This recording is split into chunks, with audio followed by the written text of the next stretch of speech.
Payariq tuman tibbiyot birlashmasiga qaynonasi bilan kelgan kelin tibbiy ko'rikdan o'tishdan qat'iy bosh tortgan. Ayolning g'ayrioddiy harakatlari o'sha kuni bemorni qabul qilgan shifokor Gulbahor Muhammadovada shubha uyg'otadi. 27-kuni ertalab soat chamasi 9larda ayol kishi qaynonasi bilan kirib keldi. Bemorning shikoyatini tingladim. Shikoyatida u aytayapti, 5-6 kunlik qabziyat meni bezovta qilyapti, chiqolmayapman katta saraga, juda qiynalyapman, menga klizma qilib yuborsangiz degan murojaat bilan kirib keldi. Davleniyalarini o'lchadim, o'pkasini eshitdim. Endi qorinni ko'rish uchun taklif qilgandim, menga qarshilik ko'rsatdi. Shubhalandim, keyin uni o'ziga yo'naltirdim.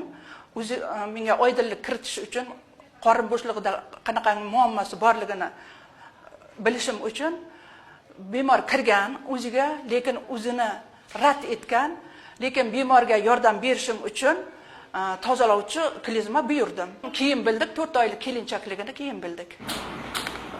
Shundan so'ng bemor hamshira hamrohligida muolaja xonasiga yo'naltiriladi. Muolaja xonasiga kirgach esa ayol hamshiradan uni biroz muddatga yolg'iz qoldirishni so'raydi. Klizma mana shu yerda bajarilgan.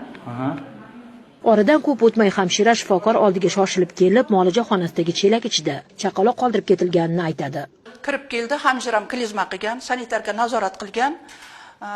Keyin ayol chiqib turinglar, men sizlardan uyalyapman, o'zim bo'shangandan keyin sizlarni chaqiraman degan. Chaqiravermagan, biroz vaqt cho'zilgan. Lekin xabar olgan bo'ldingmi deb xabarlab nazorat qilib turgan eshikning orqasida. Lekin ayol shu yerda tuqqanda chaqaloqni mana shu satilga tashlab ketgan.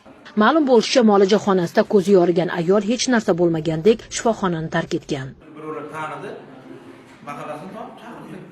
Shifoxona ma'muriyati zudlik bilan kuzatuv kameralari yordamida bolani tashlab ketgan ayol shaxsini aniqlaydi.